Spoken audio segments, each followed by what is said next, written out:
On the eve of the Jewish New Year, Einav Zangauker retires to the patio of her apartment in Tel Aviv with her coffee and a cigarette.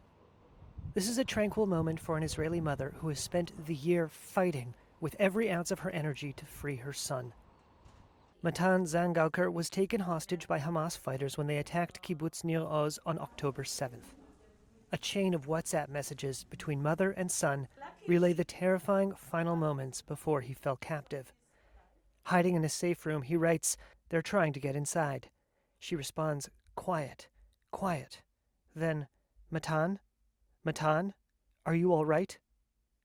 For 10 excruciating days, as authorities were trying to gain control amid the shock and chaos of an attack that killed 1,200 people according to Israeli tallies, the family did not know Matan's fate. Then came official notice. Matan was one of the 250 people abducted to Gaza. The pain of that day remains. It's hard to believe that I wake up into the same never-ending nightmare. I'm living October 7th for nearly a year.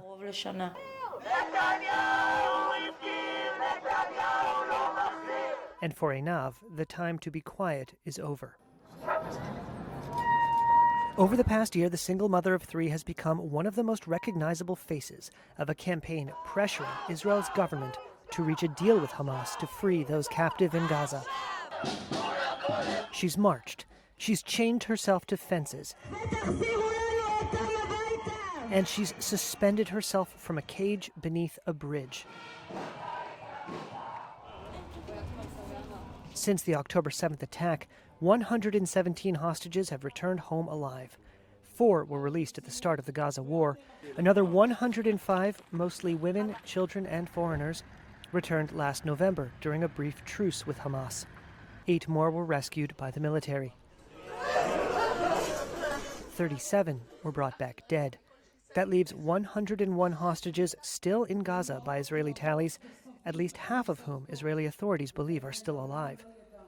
Since last November, 10 months of successive rounds of negotiations have failed to produce another truce or free a single hostage. The gap between the sides may be unbridgeable.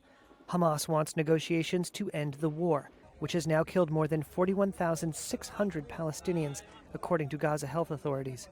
Israeli Prime Minister Benjamin Netanyahu has said the war won't end before Hamas is eradicated.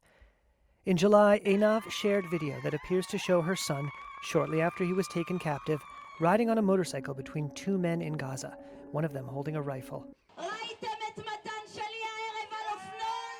That night she told a crowd that her son, who was taken alive, needed to come home alive.